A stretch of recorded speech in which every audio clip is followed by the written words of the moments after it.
Ladies and gentlemen, boys and girls, thinkers, tinkers, and tequila drinkers, welcome along to the Joe Spivey YouTube channel, where we discuss books and little else. And you join me on the hottest day of the year, folks. Finally, Great Britain is stepping up to the mark and putting in a meteorological shift. And all of a sudden, we are completely in tune with the US. It's 34 degrees Celsius here and 111% humidity.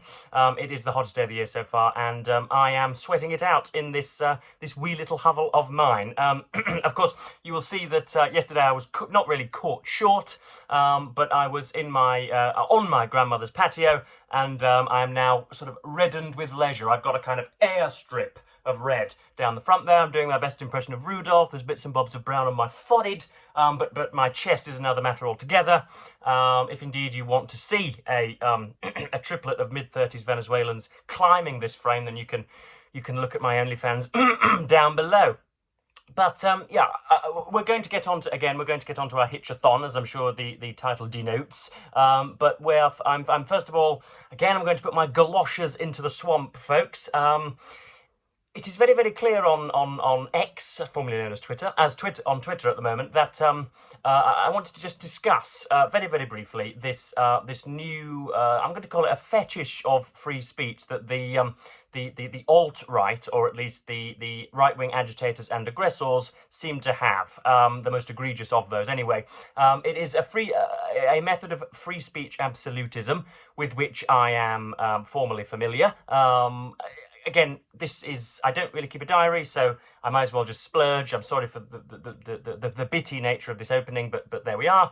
Yeah, I am very formally familiar with this free speech absolutism. I used to think quite proudly, curiously proudly, that you could say anything you wanted. Essentially, you really could be rebarbatively discriminatory on Twitter, so long as there was 11 and 12 other people to hound you and call you a reprehensible bigot. Then I thought that was a decent way of doing it, because the other ways darkness leads. But a key tenet of the small c conservatism, to which Musk, Farage, Winston Marshall and his dad Paul Marshall, Douglas Murray, Jordan Peterson, all of these these red-eyed gargoyles that come scurrying from their lairs every now and then. All of the key fundamental tenets to their supposed philosophy is one of rights and responsibilities, folks. So if you're given the right of free speech, that does not mean that you can say absolutely anything with the utmost impunity.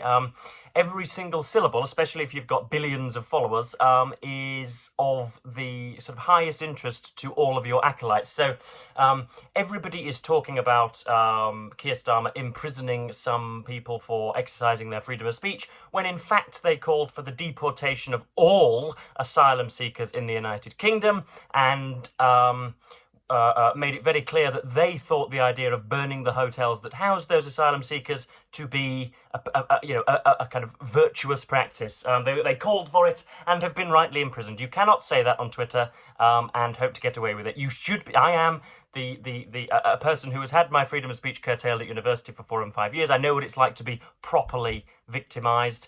But that is not victimization. If you indeed call for the deportation of an entire species or an entire set of people, then you've got to go to jail, folks. Unfortunately, and now everybody's coming out that the Labour Party Stasi are coming for you.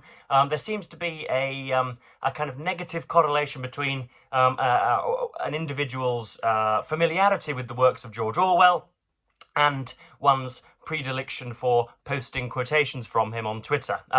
So, in other words, if you have never read a single word of his in your life, if you have just seen a few posters on Google Images that talk about freedom of speech, then you're very, very likely to want to invoke him. Whereas, us clever people here on BookTube, who have read very many of his books and indeed are currently, at time of recording, halfway through a biography of his, will know that he was a kind of a little bit of a what do I want to use? Not a political metronome, the opposite of a political metronome. He was politically spasmodic, went left, right, and up, down, and all around his career.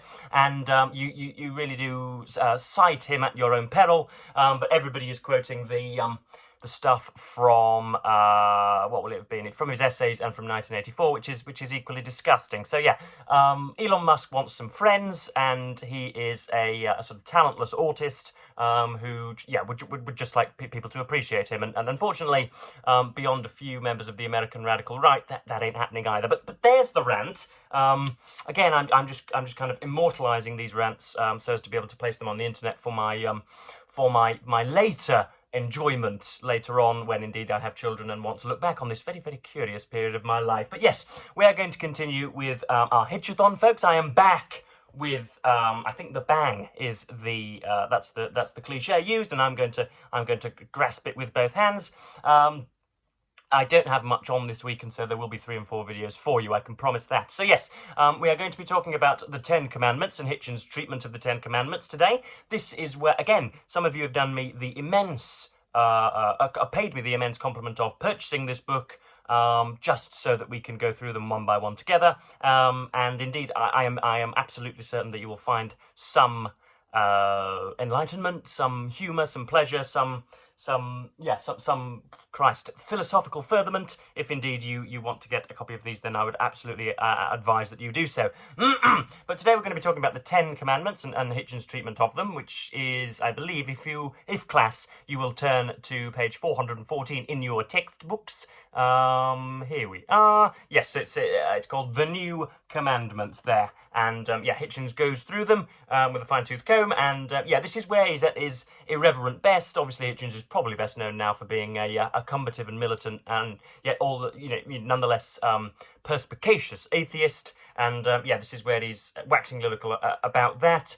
He is the proverbial bull in the china shop, much like my favourite literary character of all time, Miss Henrietta Stackpole from Henry James's Portrait of a Lady, somebody who sort of stands athwart all of the kind of the de rigueur aspects of either religion or British society, and stamps all over them in their Wellington boots. So yes, this is, again, Hitchens does his hardest work in the first 300 words of these essays, and so I'll quote from it again.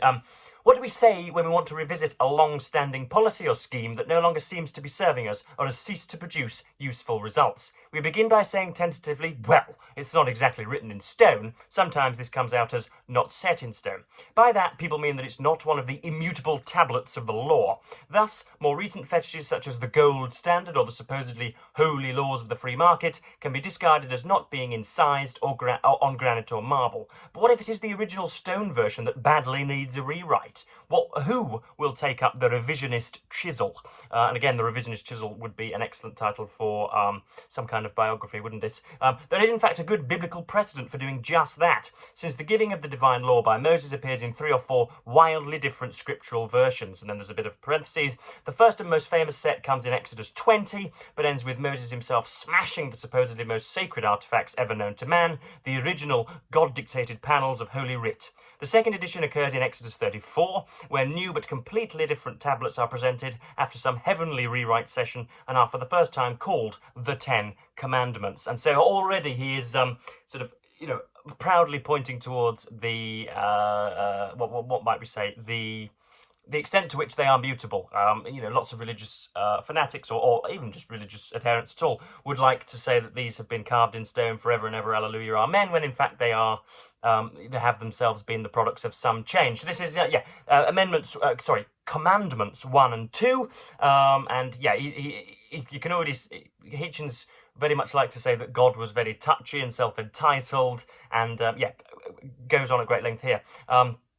These commandments are in fact a mixture of related injunctions, and here he quotes them. I am the Lord thy God, thou shalt have no other gods before me. This use of capitalization and upper and lower case carries the intriguing implication that there perhaps are some gods, but not equally deserving of respect or awe. Then comes the prohibition of graven images, or indeed any likeness of anything that is in heaven above, or that is in the earth beneath, or that is in the water under the earth. This appears to forbid representational art, just as Muslims interpret the Quran to forbid the depiction of any human form, let alone any sacred one. It certainly seems to discourage Christian iconography with its crucifixes and statues of virgins and saints. But the ban is obvious obviously intended as a very emphatic one, since it comes with a reminder that I, the Lord thy God, am a jealous God, visiting the iniquity of the fathers upon the children unto the third and fourth generation. The collective punishment of future children for the sin of lèse-majesté may not strike everyone as an especially moral promise. And you can see there he uses the sort of what we're going to say, the Montaigne-esque way of approaching a question or of laying out, adumbrating an argument, where you start with a bit, point evidence, explain what they used to say in school. You start with a supposition, then sort of mold it a little bit, and then throw it across the room. The next section is, or the next commandment I want to look at is his comments on number 6, thou shalt not kill. This very celebrated commandment quite obviously cannot mean it cannot mean what it seems to say in English translation. In the original Hebrew, it comes across as something more equivalent to thou shalt do no murder.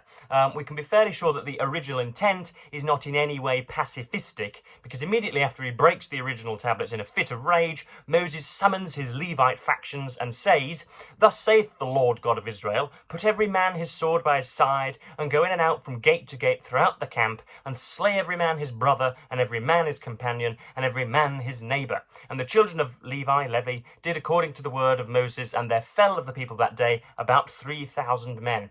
With its 7-word preface, that order too obviously constituted a commandment of some sort. The whole book of Exodus is a commandment-rich environment, littered with other fierce orders to slay people for numberless minor offences, including violations of the Sabbath, and also includes the sinister, ominous verse, thou shalt not permit a witch to live, which was taken as a divine instruction by Christians until relatively recently in human history. Now, I know that Mr. Hitchens has been accused of cherry-picking and of obfuscating and of, almost willfully misconstruing the meaning of some commandments and on many of the religious texts. I myself am ruefully unacquainted with very many of these texts. I've read bits and bobs of the Bible. I've got an Old Testament and Psalms up above me, but I don't often visit it. And so this is a call to Christians, I suppose. I don't imagine that I have invited many of the religious round to this channel, but nonetheless, there might be some of you hanging about, or there might be some people that are familiar with the Bible. And yes, so I do indeed want to know whether indeed you think, as we go through this, that Hitchens is grifting, really, whether he is deliberately misleading us, and whether indeed whether indeed his comments on these commandments are earnest or whatever. So yeah, next up he looks at number 9. I'm sorry, folks, I'm going to have to imbibe because it's, as I say, it's absolutely scorching here today. Yeah, this is comments on commandment 9, sorry. Thou shalt not bear false witness against thy neighbour. So this is where he gives God's rectitude some of its due commendations. This is possibly the most sophisticated ruling in the whole Decalogue. Human society is inconceivable unless words are to some extent bonds, and in legal disputes we righteously demand the swearing of oaths that entail severe penalties for perjury. Until recently, much testimony before Congress was taken without witnesses being sworn. This allowed a great deal of official lying. Nothing focuses the attention more than a reminder that one is speaking an oath. The word witness expresses one of our noblest concepts. Bearing witness is a high moral responsibility. Note also how relatively flexible this commandment is. Its fulcrum is the word against. If you are quite sure of somebody's innocence and you shade the truth a little in the witness box, you are no doubt technically guilty of perjury and may be privately troubled. But if you consciously lie in order to indict someone who is not guilty, you have done something irretrievably foul. So here he says that this is a pretty good one indeed. Yeah, he isn't hell bent, pardoning the pun, on criticising the religious and their commandments. Next up, we have talking about sort of. He's almost addressing his critics here, who, as I've said earlier, I think he calls it here, viewing things through a smug later prism. The idea that many of the commandments were written in goodness knows when, ages and ages and ages ago, in the bowels of history, and obviously were not written with the modern scientific knowledge. But of course, the repudiation to that would be, if God is omniscient, then of course he should have, created, who created the whole universe, then he should have foreseen such scientific developments and maybe even pipetted those developments onto the planet himself, capital H. But we'll park that again for the moment. But yes, this is him addressing his critics. I am trying my best not to view things through a smug later prism. Only the almighty, capital A, can scan matters subspecie eternitatis, I think, from the viewpoint of eternity.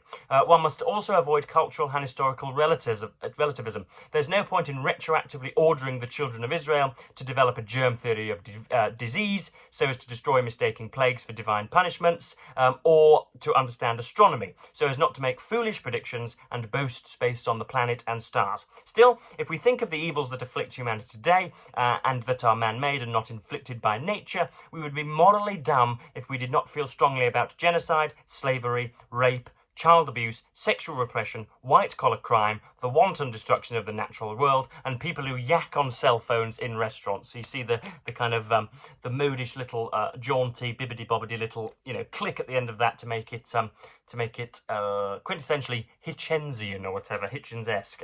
So yeah, that pretty much covers it.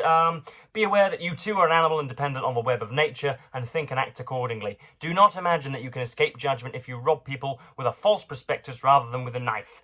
Turn off that effing cell phone. You have no idea how unimportant your call is to us. So yeah, that was something that I read this morning of Christopher Hitchens's, and yeah, I thought it ought to have been a little bit longer, but again, we can never know just how many words he was given. You'd imagine at this time in his career in the early 21st century that Hitchens had a great deal of journalistic and authorial freedom in his pieces for Vanity Fair and the like, but who knows? But yeah, I think that just about covers me for today, folks. I am about halfway through. This is just a black book at the moment, but it is, if I can grab the silky cover, this is Michael Sheldon's Orwell, the Authorised Biography. I'm going to be doing a video on this in midweek, and also also a Substack post, probably on Wednesday or Thursday, writing about it too, for my estimable and increasingly wise Substack subscribers who have been sadly deprived because I've been a busy boy over the last few weeks. But yes,